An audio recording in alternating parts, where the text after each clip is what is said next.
Bonsoir et bienvenue dans cette nouvelle vidéo confinée dans laquelle j'ai envie de vous raconter l'histoire du Petit Prince, en tout cas un extrait.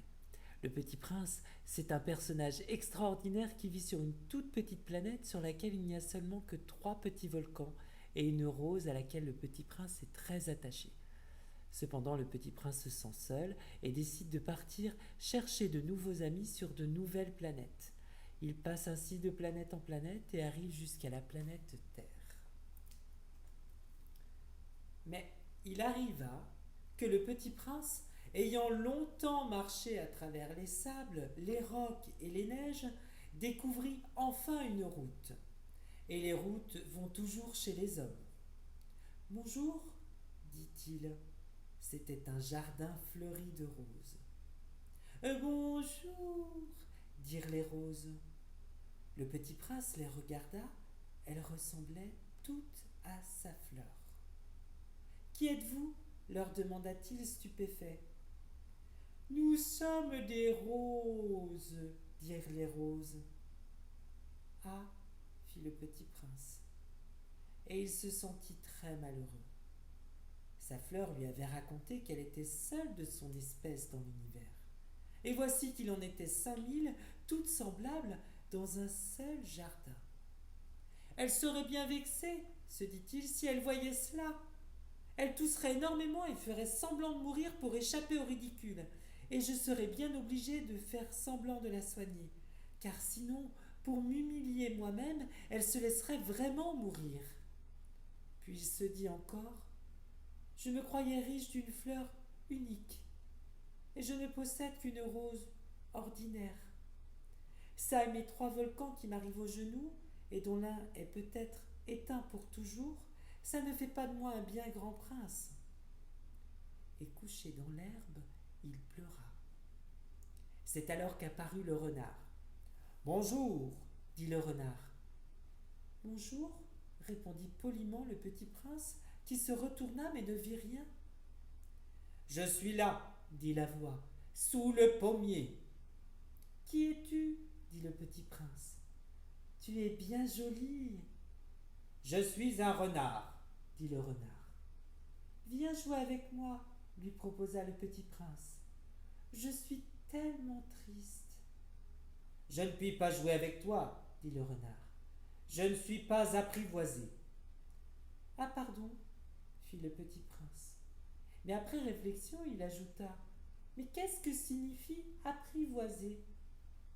Tu n'es pas d'ici, dit le renard. Que cherches-tu? Je cherche les hommes, dit le Petit Prince.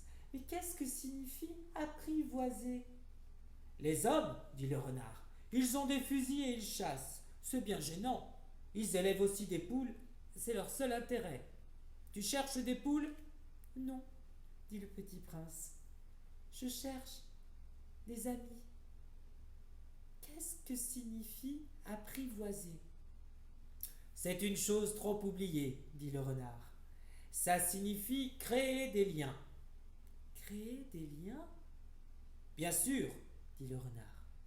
Tu n'es encore pour moi qu'un petit garçon, tout semblable à 100 000 petits garçons, et je n'ai pas besoin de toi. Et tu n'as pas besoin de moi non plus. Je ne suis pour toi qu'un renard semblable à 100 000 autres renards. Mais si tu m'apprivoises, nous aurons besoin l'un de l'autre. Tu seras pour moi unique au monde, je serai pour toi unique au monde.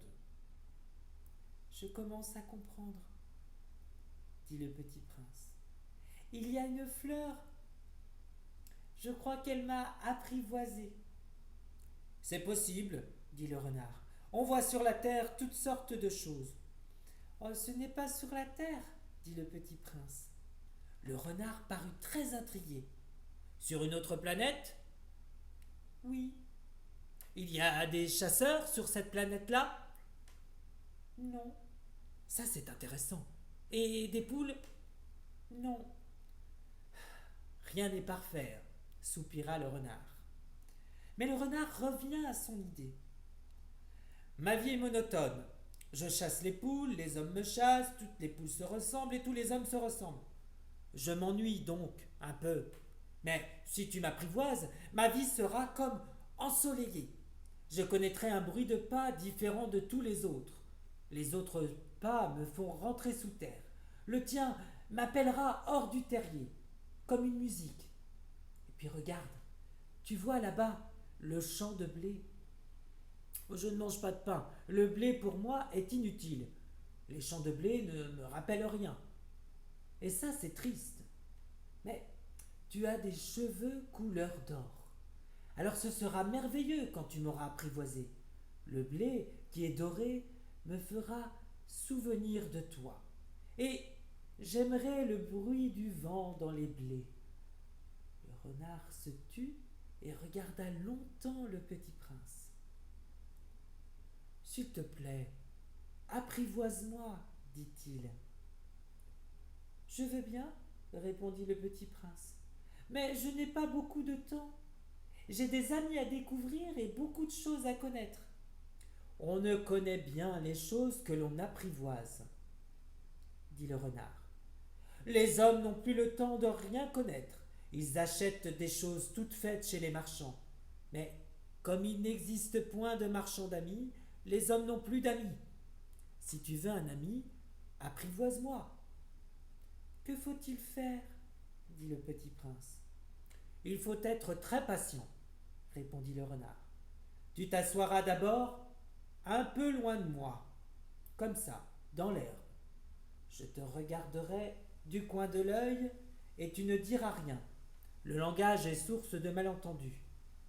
Mais chaque jour, tu pourras t'asseoir un peu plus près. Le lendemain, revint le petit prince. Il eût mieux valu revenir à la même heure, dit le renard.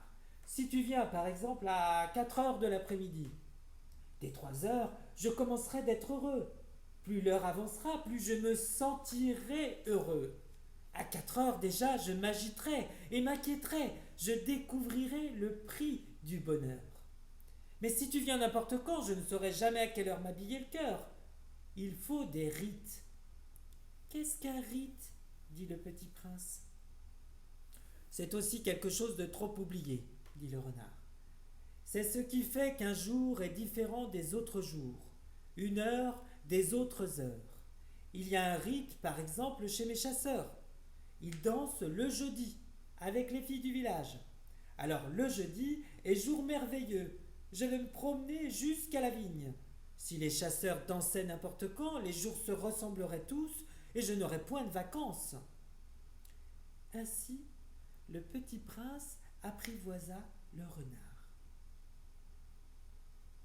Et quand l'heure du départ fut proche, « Ah !» dit le renard, « je pleurerai. »« Mais c'est ta faute, dit le petit prince.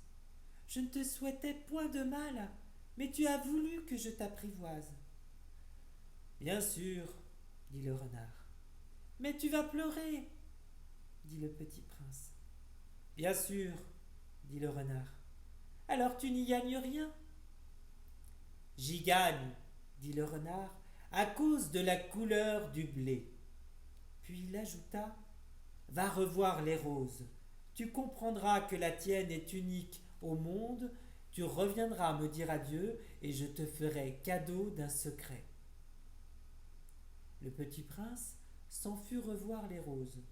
« Vous n'êtes pas du tout semblable à ma rose. Vous n'êtes rien encore, leur dit-il. Personne ne vous a apprivoisé et vous n'avez apprivoisé personne. Vous êtes comme était mon renard. Ce n'était qu'un renard semblable à 100 000 autres.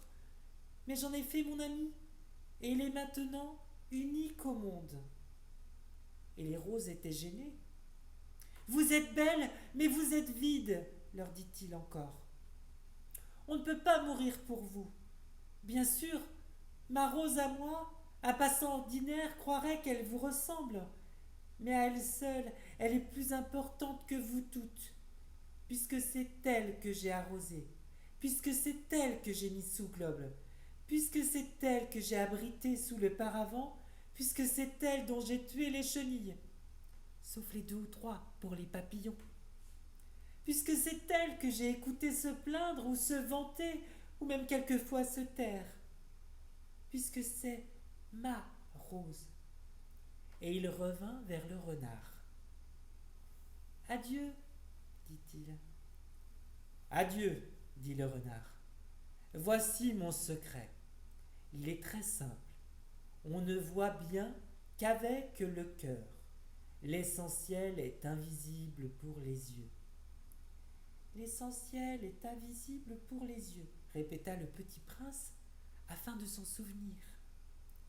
C'est le temps que tu as perdu pour ta rose qui fait ta rose si importante. C'est le temps que j'ai perdu pour ma rose, fit le petit prince afin de s'en souvenir.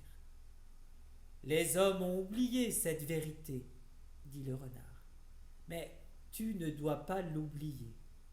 Tu deviens responsable pour toujours de ce que tu as apprivoisé.